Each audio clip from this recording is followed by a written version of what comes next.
मायावती ने इंडिया और एनडीए दल में शामिल होने से साफ इनकार कर दिया और ऐसे में सबसे बड़ा अगर झटका किसी को लगा है तो कांग्रेस कही जा रही है, क्योंकि कांग्रेस को लेकर चर्चा थी कि कांग्रेस चाहती थी बसपा से गठबंधन करना, लेकिन इन सब के बीच कहा जा रहा है कि अगर मायावती ने यह फैसला लिया है और अब दुश्मनी मोल ले ही ली है, क्योंकि मायावती ने तो ये कहा ही कि वो किसी दल में शामिल नहीं होंगे, लेकिन बाकी दलों पर जो बड़े गंभीर आरोप और तमाम बातें कहीं वो सब चौंकाने वाली हैं। तो ऐसे में कांग्रेस अब इस बात का बदला तो जरूर लेगी और अपने साथ नए वोटर्स जोड़ने के लिए कुछ बड़ी चाल चल सकती है, जैसा कि उन्होंने 2022 अक्टूबर के महीने मल्लिकार्जुन खड़गे को अध्यक्ष बनाकर चाल चली थी। और साफ देखने को मिला इसका नतीजा ये था कि 3 राज्यों के चुनाव जो हुए, गुजरात, हिमाचल, कर्नाटक, वहां पर 2 राज्यों में कांग्रेस की सरकार बनी, कहीं ना कहीं मल्लिकार्जुन खड़गे के नेतृत्व में। उसके बाद साफ देखने को मिला कि दलित, ओबीसी तमाम वोटर्स ने कांग्रेस को समर्थन दिया, जो बसपा के झुकाव में कभी रहते थे, लेकिन उन राज्यों में इतना बसपा का जनाधार पहले से ही नहीं था। लेकिन अब बात उत्तर प्रदेश की आती है या राजस्थान की आती है या अन्य विधानसभा क्षेत्रों की आती है,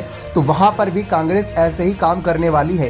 कहा यह जा रहा है कि नए दलित वोटर्स को जोड़ने के लिए कांग्रेस काफी कुछ मेहनत मशक्कत करेगी मल्लिकार्जुन खड़गे के साथ मिलकर। और ये 10 से 15 साल की राजनीति रही है सोनिया गांधी की। देखा जाए तो मल्लिकार्जुन खड़गे एक ऐसा चेहरा कहे जाते हैं जो साउथ के क्षेत्रों में बहुत ज्यादा चर्चित है। कर्नाटक हो गया, तमिलनाडु, केरल, इन सब की बात कर ले वहां बहुत ज्यादा चर्चित है, लेकिन यहाँ नॉर्थ साइड में उनकी पकड़ कमजोर थी। इसीलिए मायावती के खिलाफ यहाँ पर कहने या फिर सोनिया गांधी ने ये रणनीति बनाई कि एक दलित नेता को आगे किया जाए। और ऐसे मायावती ने भी इस पर कटाक्ष किया था। उन्होंने साफ कहा था कि जब भी कांग्रेस मुसीबत में आती है दलित को बलि का बकरा बना देती है, और इस बार खड़गे को बनाया है।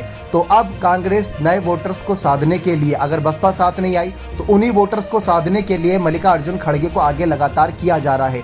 इसी वजह से मल्लिकार्जुन खड़गे हर क्षेत्र, हर राज्य में जाकर प्रचार कर रहे हैं। धीरे धीरे ही सही, लेकिन उनकी अब महत्वता बढ़ती जा रही है। इन राज्यों में भी, साउथ से अलग अब नॉर्थ में भी उनकी पकड़ मजबूत हो रही है। तो उसका फायदा कांग्रेस जरूर उत्तर प्रदेश के लोकसभा चुनाव में उठाएगी और विधानसभा चुनावों में तो उठाएगी फायदा। तो वहां से कांग्रेस की रणनीति कारगर हो सकती है।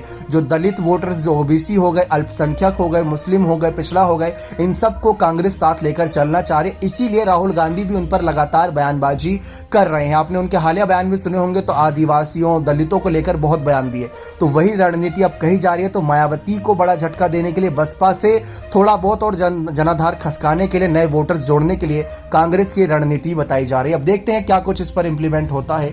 बने रहें चैनल के साथ। बहुत बहुत धन्यवाद।